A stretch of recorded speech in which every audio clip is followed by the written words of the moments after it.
Welcome to the Clearly Christian Podcast with Dr. Cy Smith. It's time to know more so you can say no more. It's time for the Clearly Christian Podcast. Here's your host, Dr. Cy Smith. I'm Dr. Cy Smith, and this is Clearly Christian, a podcast about what it means to see the world from God's perspective and the impact this has for training the next generation to live a life consistent with the biblical worldview. If you've been listening and you like what you hear, I hope you'll hit the subscribe button or leave a review. That'll let others know the show's worth checking out and help spread the word, serve our mission to make a difference. So thank you again for being here, and thank you for helping us advance the cause of Christian education. You know, American poet Ralph Waldo Emerson once said, "The only person you are destined to become is the person you decide to be." Popular playwright George Bernard Shaw famously wrote, "Life isn't about finding yourself. Life is about creating yourself." Well, ideas such as these sound great. They sound motivating, don't they? Hey, go out there and make something of yourself. But are they true? Certainly there's some truth here because life is full of decisions and your destiny will be determined by your decisions. Your job, your spouse, where you live, your hobbies, the way you spend your time, all are your decisions to make. I've heard it said humorously, when you're born, you look like your parents, but when you die, you look like your decisions. Well, the reality is this: who you believe that you are will shape how you live and how you think. Your identity matters. Last month, we talked with elementary STEM teacher Josh Davis about how we can use the natural curiosity of children to lead them into a biblical worldview. Children are born with this innate desire to make sense of the world and discover where they fit into the big picture. Christian education gives them real answers they need based on the truth of God's Word. This month, we're exploring the reality that confused kids grow up to be confused adults. Subject to a barrage of cultural challenges to biblical authority, most adults still struggle with their identity.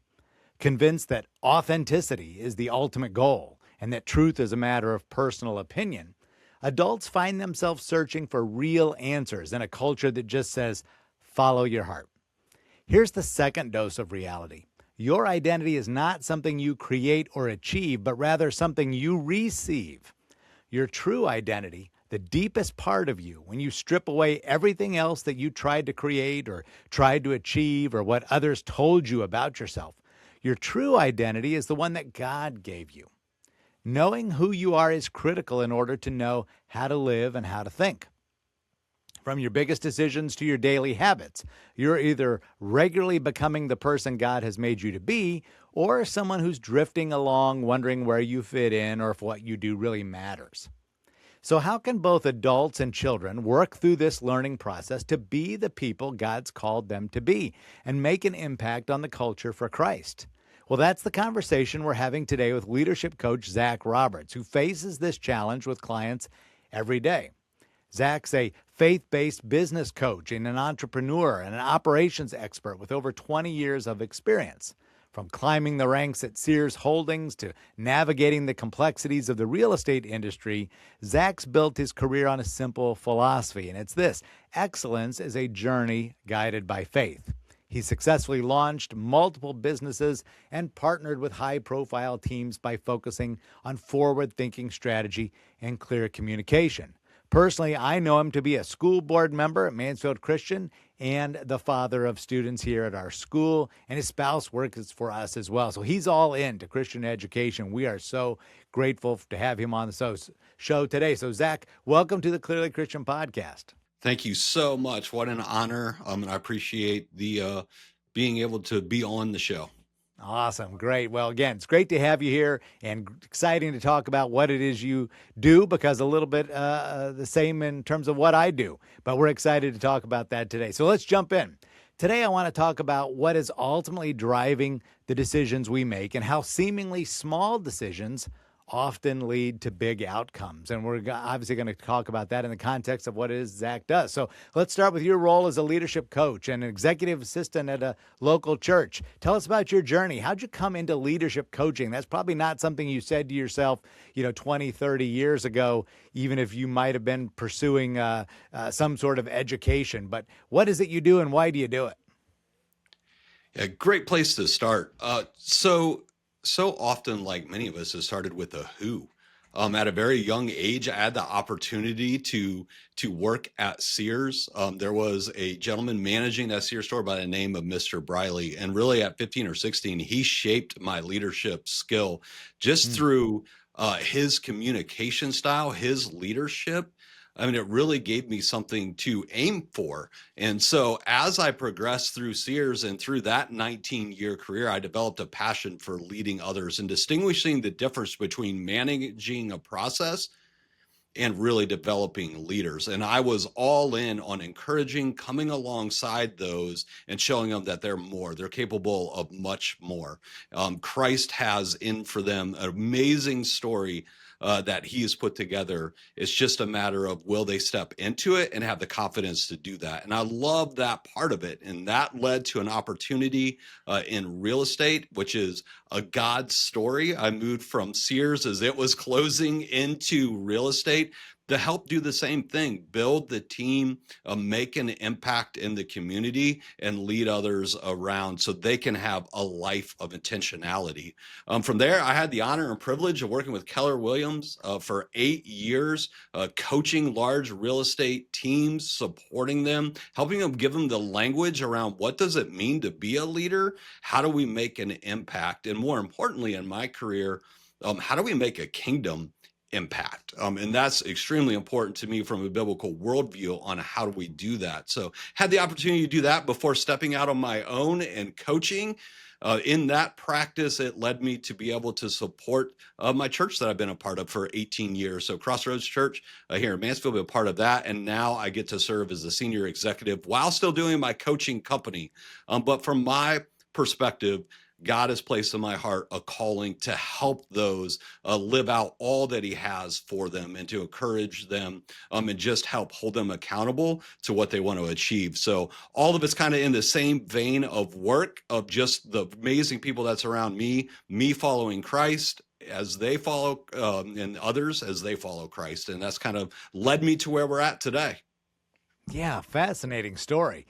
So, I mean, even at a young age, you weren't necessarily concerned about the products that Sears was putting out there.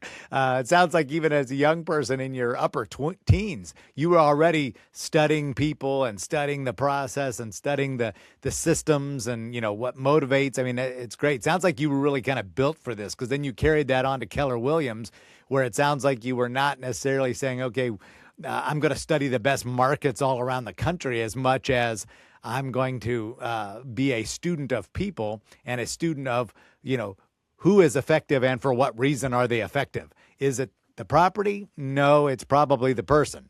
And so it sounds like, yeah, that was really just part of your DNA, it sounds like. Yeah, so Mr. Bradley, he always used to say, "You make the difference." He finished every email, every conversation was, "You make the difference," and Nice. that really left a mark and an impression on me as I went out and go through and then help elders know that they make the difference, right? And information is something we need, certainly even from the school side of it, right? We need our students and those young folks to understand a biblical worldview. Knowledge is important, but it's only useful when it comes to the implementation of it, right? And that's where the real challenge comes in. And what's amazing about what the teachers, what I do from a coaching and training, folks like us, it's so important because we help the implementation of that knowledge so they can discover, how do I think about this? And that makes all the difference. Yeah, I love the way you said that because you just wrapped it up there. That to you, even right away, implementation, that process was more significant to you, or at least more fascinating and more interesting than information. And you, Yeah. of the two, you said, yeah, let me focus on the implementation of this information. And yeah, you're exactly right, because that is really where we're at in education. So yeah, well, that's a great analogy there because we talk about this often. Boy, anybody can give you the information, and you can probably get it on your own now. That Yeah. you have access to just about everything. So what are you going to do with that knowledge? Where's that application coming from? So great point. Well, what issues or problems are people bringing to a leadership coach? Are they in crisis, or do they just want to be better leaders? What are they calling you for? Yeah, normally, so clients will come into my world, they are in a crisis or there is a ceiling of achievement they've reached and they can't figure out how to get beyond it on their own. So they're looking for a problem to be solved. So as part of the challenge is one of the great things about being a coach and an honor to come alongside to them is actually not to coach them to the problem. So they're coming to me with a problem. I'm looking at it and going, how do we coach to the person so they can discover how to think about this problem and figure it out? Right, with the Holy Spirit filled and what their eyes on Jesus, they have the answers they need. They need someone to help them think through it, and then how to implement it. Again, how do we just take small actions and partner with them? So those are kind of the two categories. They're either in a crisis or there's something they want to achieve and there's a ceiling where they're just having trouble breaking through, and they need someone from the outside to help them do that so they can make it to the next level. And I know that's a perspective that's subjective to, like, what is their view? What is that achievement? And there's a lot that could be talked about what that is. But those are the two categories of folks that would come to me and look and ask for coaching. Yeah, and that makes a ton of sense, like you said, because again, just in terms of what we just talked to, they've got to be saying, okay, he doesn't necessarily know my industry, but he knows implementation. So I'm not calling Zach Roberts for information. I'm calling him for implementation and better ideas, or like you said, because I'm kind of stuck here, or perhaps I'm in a crisis. Yeah, that's fascinating as well. Well, I mentioned in my opening that who you believe you are will shape how you live and how you think. How significant is this concept of identity in your work? I mean, do you see that with adults? We know the kids struggle here, but what's the struggle with adults and how do you get there? I love the phrase that you had brought up, right? Confused kids create confused adults. And that's exactly what it is. Identity is everything, yet it's not what the world would tell you.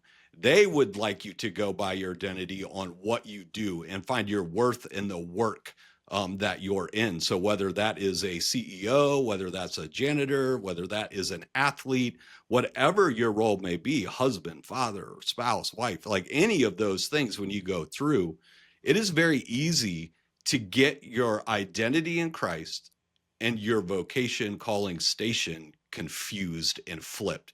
And when that happens, you can really feel like you're in a hamster wheel from day to day.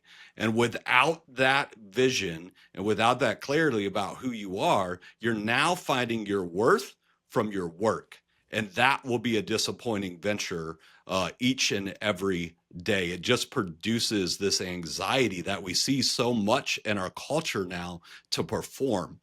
And because it's based off of identity, that will never fulfill what you're looking to get out of life. That can only be found when you realize that you're a child of God and you rest in that identity. And when you show up to follow his word and to do the work that he's giving you in the arena you're in, man, you can make a kingdom impact and achieve so much more than even is possible. You realize you're talking to every male that's listening right now, right? This is at least what I have experienced in my 34 years of working. I mean, it's so convicting what you've said. I'm thinking, oh yeah, you're definitely speaking to me there. And I think a lot of us that are firstborn, type A, accomplishment achievers, things like that, we love those pats on the back. We need encouragement. People think we don't because we're so confident, but we do need encouragement, and we love to check those boxes, get things done, and be connected to those accomplishments. And you're right. When that's part of your vocation, boy, then that can easily become part of your identity. And boy, yeah, I know even from my own experience, I have ridden that roller coaster many times. And so I would imagine, yeah, you're exactly right, that some of your early conversations revolve around, okay, who does this person believe themselves to be? Are they that title, or are they really, finding, that that's just something that they do, and who I am is something different? Yeah, because you end up creating your own ceilings. Right. And then that's where the problems are not being able to achieve, or we found ourselves stuck in this routine that comes because we're resting in that. It's only what we can do, how we show up, how much time we can provide, what our thoughts are. And so when things like job changes happen, when things like markets downturning, retirement, these can all be arenas that cause additional stress because we're so tied to that title.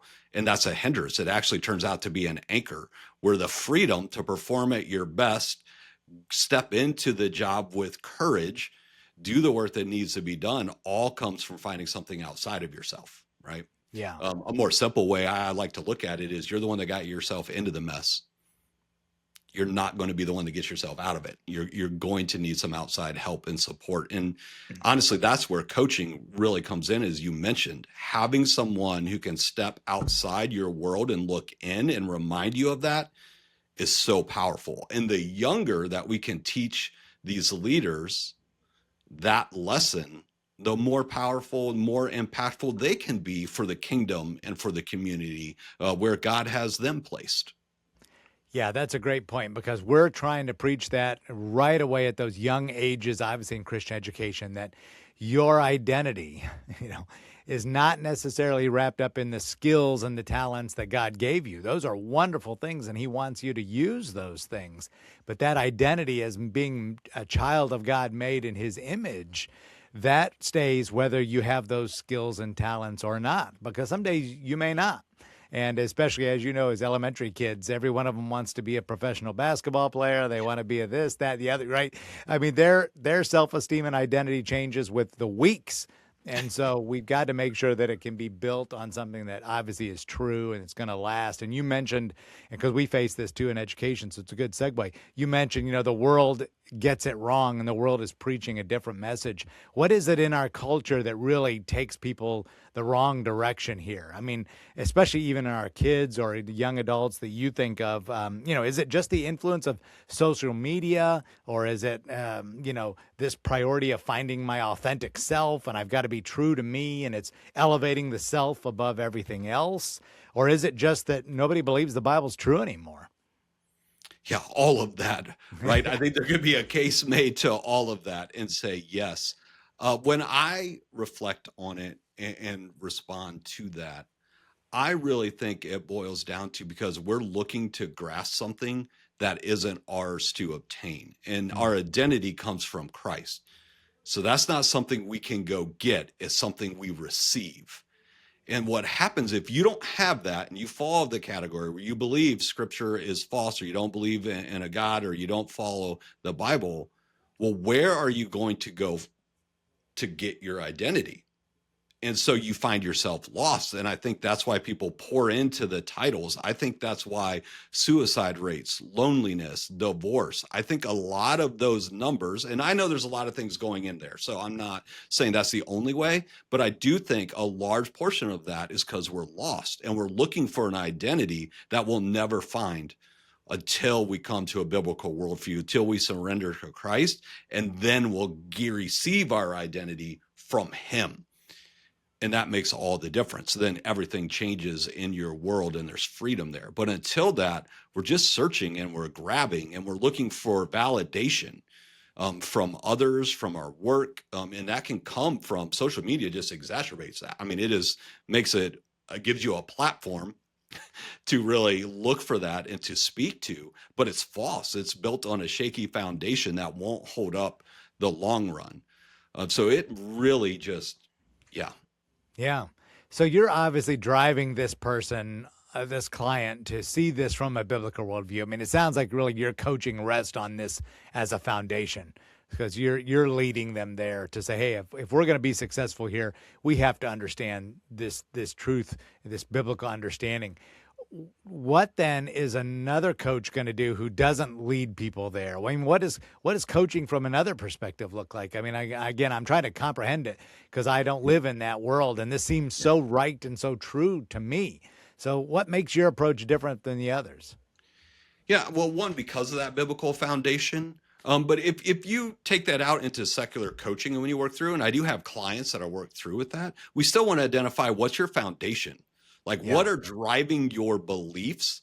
What's driving your vision? And where's your perspective come from? Because that's so important to get a picture of what does this particular person's story looks like. So we always want to do, I call it a map and a mirror. But we always want to have those two tools. And a mirror is, we want to reflect on where have I been? How has that shaped who I am and where I'm at today? And then we want the map. What does it look like moving forward? And how do I get there, right? Think of a GPS just telling you the spot. So in a secular world, you still need a foundation. Question is, will that foundation hold up when things get tough? Yeah. Right. And how tied are you to it? But at the end of the day, it's the same. You'll need a foundation and you'll need a vision of where am I heading? Where am I going? How great is it to walk clients through this journey? I mean, you probably get some aha moments or some epiphany moments with these people. Any great examples come to mind, or just experiences that you've said, yeah, this is why I do what I do? Yes. Yeah. We had a complete breakthrough in the business. So to just give you an idea, this was a real estate client growing a team, and they were struggling with making their phone calls in a day, right? And this is basic, right? We all think, man, you should just be able to get up and call. Your business is determined on it. But a lot of that is the smoke. It's not the fire. And so what we needed to identify is, who are you? And what are you looking to get out of this? And then once we identified that, who they are, how they wanted to show up and serve, now it's how do we serve those relationships each day in our business? And we changed the conversation and the language from what we would call in real estate lead generation. We called it relationship cultivation. Right. And that's something where a foundation changes the language, because now we're looking at it and going, what relationships did you cultivate? What did those look like? And how do we serve them better? And that is something now where they've grown a team, they're profitable, they've had a consistent business come through. And that only happens when you can change your perspective. So then you can change your actions and start accomplishing some of the goals and the visions that you have. Yeah, I love that. That's a great point. And I think I'm reading more and more in business books that I've heard it said like this: listen, customer service, everybody should be there. The new customer service is customer engagement, because it's all about those relationships with the customer. And that's why if your business is not moving down that path and you're still worried about somebody saying, yes, my pleasure, and you're a great customer service, man, that's a given. You got to move beyond that. You have to be engaged with the customer, which is why you want that relationship to be there through thick and thin. And that's just good business. And that's a great point. I think I've said it even here before. That's why everything you do right now comes with a follow-up survey. Well, it's not because they're overly interested in your perspective. It's because they want to establish a relationship with you and some dialogue. Tell me about your experience. Tell me about this product. Tell me about our store. Tell me about, and the more questions I can get you to answer, the more engaged you're likely to stay with our company. Even if you just bought a T-shirt from this store, it doesn't really matter. Tell me about the experience. Tell me about all those things, because we want brand loyalty, right? And so all that's designed to go that direction. But yeah, great points. Well, if identity is so crucial to decision making, what have you learned about generally in terms of our human nature when it comes to making decisions? You know, which direction do we tend to go on decisions? Do we cower away, or do we tend to be bold? Do we want to make good decisions? What's the average person bring to the table when it comes to that thought? Yeah, we're not aware of our blind spots, so we tend to make some pretty irrational, bad decision at times. And if you haven't, it's coming. It's coming. Yeah. I've been there plenty of times, and I'm sure I have some around there. So part of what we do in coaching, once we establish some of this foundation and we go through there, the next thing I always recommend is, who's your board of directors? Who's your personal board of directors? And I believe that you should have people in your life that you allow to speak into you. They have permission to speak into you to help navigate those decisions. And you share honestly, earnestly with them so they can ask questions. You can get a coach, an outside perspective, someone like me who can ask questions, but really think through what those decisions are. But if you have a strong foundation, you have a strong vision of where you want to go, you're secure in your identity, the decisions, when you run it through that filter, and then you have a board of directors making sure that you're making the right decisions and choices, you'll minimize risk and you'll start seeing the decisions are much easier to make because you have so many guardrails and filters that are like, okay, this is either a yes or a no to whatever the opportunity may be presented before you and making that decision. But again, so the board of directors, not just for business leaders, although it's important, I recommend that for everyone. And they're like, whether it's through a community group or a group of friends, but people who will be on your side, will tell you the truth and speak into your life. Because not everyone should have that authority, right? We shouldn't be listening to an Instagram story from someone we don't know their background and we've never met. We should have someone speaking into our lives and speaking truth into it that we know, that we trust, that's been vetted a little bit. Yeah, that's a great point. Yeah, well, most of us aren't aware of our blind spots. That's so good.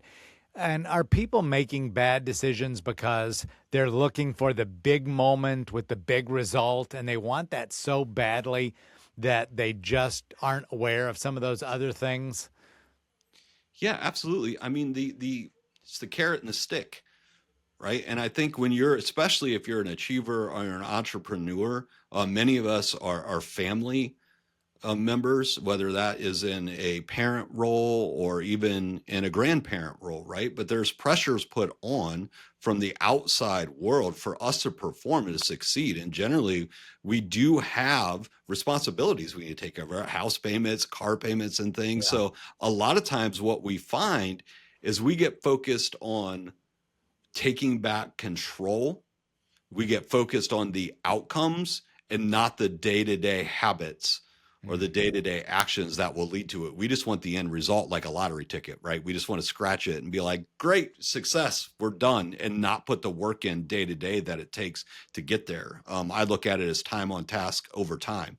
Yeah. And so if we're just looking at outcomes and we want to make sure that we're just successful tomorrow when I wake up, we start making decisions like that.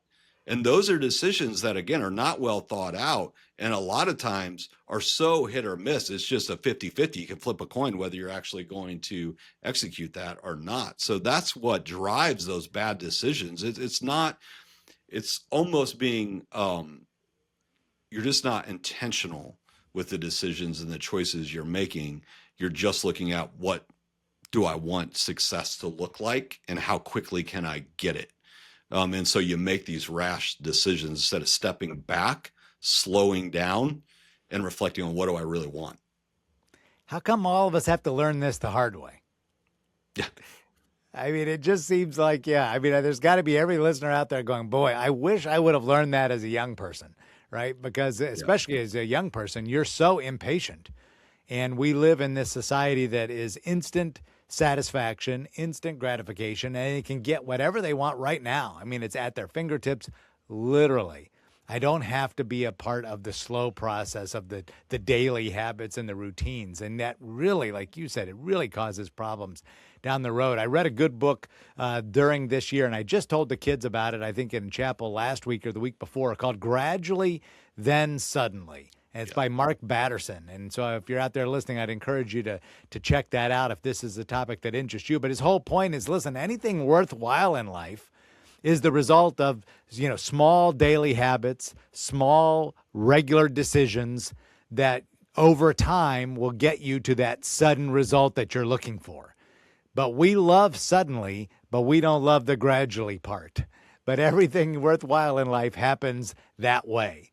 And as we get older, that just makes so much sense to us. We look back on all those achievements and say, well, yeah, if you've got a great job or you've got a great marriage or you've got great children, things, it didn't happen because you just, snapped your fingers and all of a sudden you woke up one day and you were success. You did all those small things along the way to get you there. And getting kids to understand that at an early age, wow, that is gold. And those are some of the life principles that we're trying to teach into kids right now. Because like I said, that's really what you're dealing with. Can most adults see the big picture like that? Or do you find that most adults come to you and maybe they've not even thought through life like that in the big picture? I'm sure we realize, all can yeah. relate to that. Majority is they can't see past next week. Yeah. Right. They've got a job. They've either got a spouse or kids, or maybe not. They're just filled with friends, or maybe they're filled with sinful things taking up time that shouldn't be in there, right? But between sports, we have TV shows, we have social media, we have so much things that are pouring into us, email, taking our time and attention, that we all get caught up in that reality. And unfortunately, yeah, it can really cause some challenges on down the road when you do that. And so secondly, to also speak to what you were saying earlier, I think some of that is we just need to be better learners. Somewhere along the line, we stopped being learners. We started being receivers of information, but we really didn't learn it. And I'm a big proponent, especially even through schools, right, of having those around you who've done it before and who can speak that you learn from. And that's why teachers are such a blessing. And at MCS is such a blessing at a young age to have that and pour into the kids and helping them along the way and teaching them to be learners, because we just stop a lot of times growing up. We just start taking in information. We don't implement, act on it. And then we wonder why we get into the troubles that we do. Yeah, that's a great point. And I'm glad you brought that up, because that really is a differentiator in Christian education, is that since we understand this truth and because we share the same values as the family, mom and dad, like you, are expecting us to come alongside of this child and help raise them in many ways and disciple them in these kinds of things that you and I are talking about. And I know even from my own kids who have gone through Christian schools, I was really thrilled that they were spending time with Christian coaches, Christian teachers, Christian adults. In every where they turned, there were Christian adults who were discipling them, training them, speaking this exact thing that you and I are talking, giving those good words of advice to say, listen, make these good decisions now, build these habits, because they're going to pay off down the road, and they're going to pay off over time, and sharing with them what we've learned as adults. And that just becomes part of the culture then. And that's really what our families, are buying into. And what a blessing to be a part of a school environment where you're not necessarily worried about, and they're not perfect, I don't want to overstate it, but you're not necessarily worried about the values of these other families or the values of your children's teachers or principals or coaches, that they're going to say something that is way off what you and your family believe. No, that never happens. And if it does, it won't happen again. And so, we're making sure that we're, again, breathing and speaking into these kids exactly what you just said, so that they can make those decisions right along the way. So that's fantastic. And that's exactly what we do with adults that come in. Right? Oh, really? We remind them that of who they are, what they're capable of. We paint the bigger picture. We also remind them that they're a leader in multiple categories. So for my coaching, we look at their core, community, and their career, right? They're leading in different areas of their life. Are they somebody they would follow? And that's where you need to spend some time. So it is no different from a coaching perspective. We're asking great questions to initiate that. It's the same. It's the same type of idea when it comes as it is with our young children. Yeah. And where do you start the process? I mean, somebody's coming to you and they're 30, 40, 50 years old. Where do you start that self-correction process? You kind of referred to it just a little bit earlier, but, where do you begin if somebody says, I haven't had a Christian education. I'm maybe even a young believer, or I'm just new to this or something like that.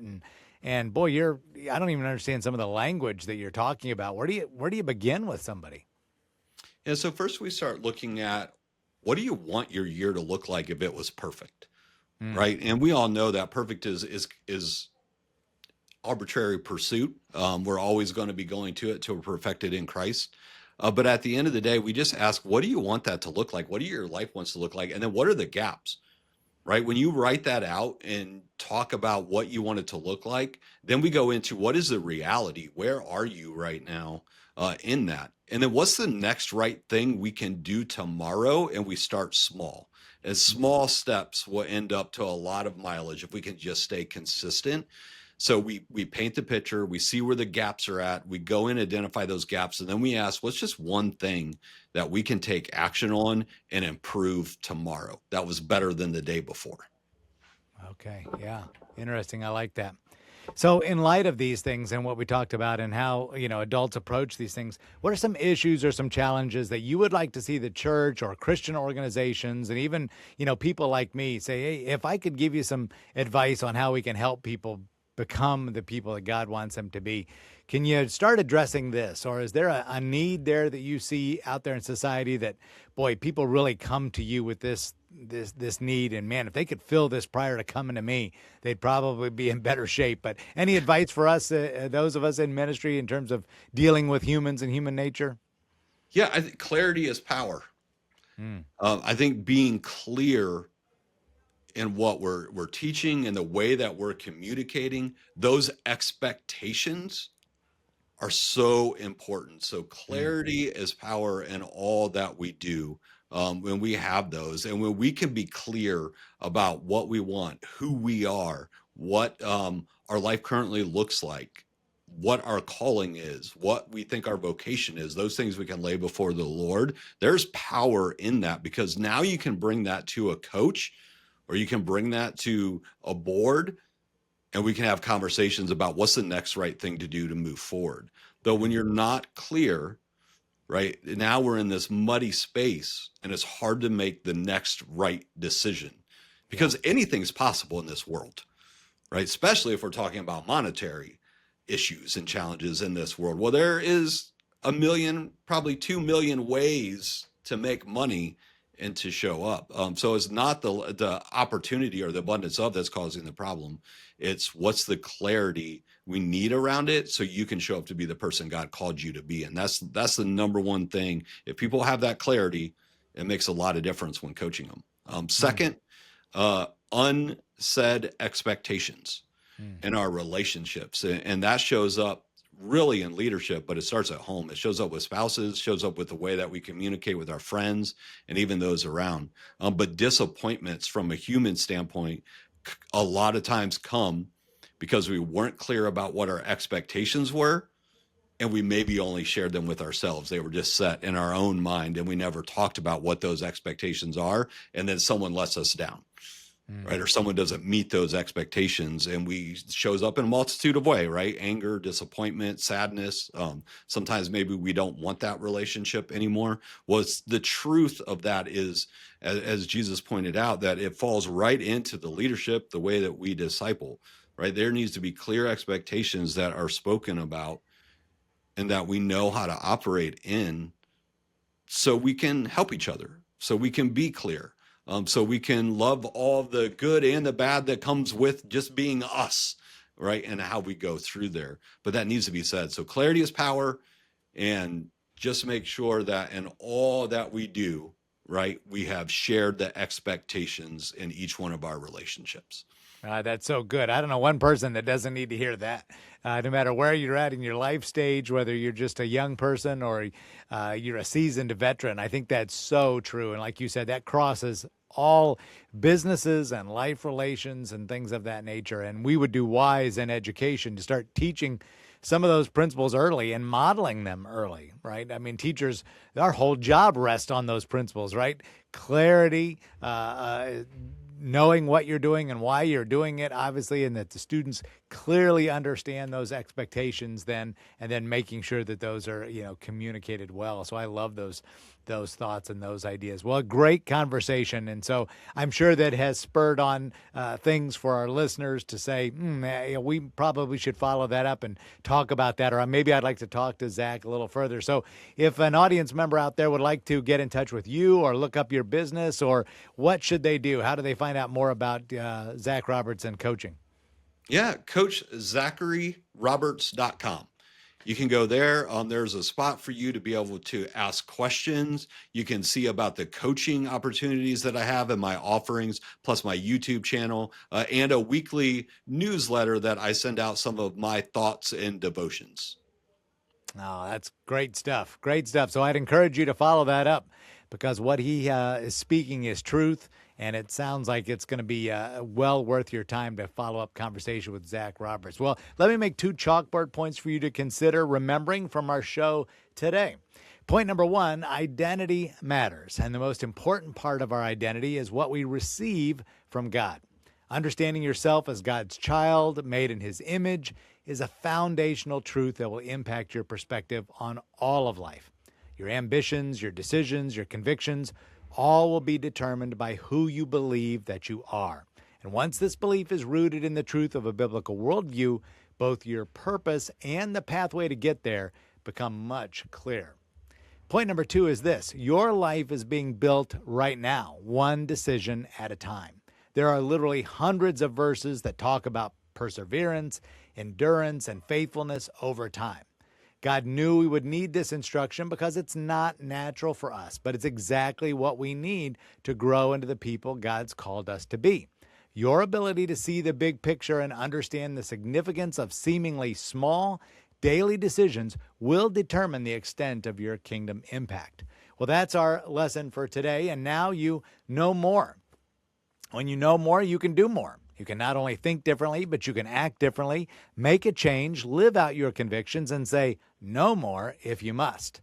Well, thank you again for joining me today on the Clearly Christian podcast, and I trust that now you know more about the importance of an identity rooted in Christ and how our daily decisions are driven by that identity and how it can work to build a life of great purpose. So if you like the show today, let us know again by following and subscribing. Maybe hit the like button for me. Let others know the show's worth checking out. I certainly would appreciate that. And remember, the only way we're going to turn things around in our country is to increase the number of people who hold a biblical worldview and live that out every day. And the greatest hope we have to get there is Christian education. I'm Dr. Cy Smith, and this has been Clearly Christian. Thank you for listening to the Clearly Christian podcast with Dr. Cy Smith. Hear more episodes at clearlychristianeducation.com. If you'd like more information about Christian education in your neighborhood, or if you're interested in education opportunities at Mansfield Christian School, or if you agree with Dr. Smith and want to help him in his mission to influence and awaken Christian America, you can send Dr. Smith an email through the clearlychristianeducation.com website. Message him on the Clearly Christian LinkedIn or Facebook page, or call the Clearly Christian Connection line at 419-756-5651. This has been the Clearly Christian Podcast with Dr. Cy Smith on clearlychristianeducation.com, brought to you in conjunction with Mansfield Christian School, a Bryan Media production.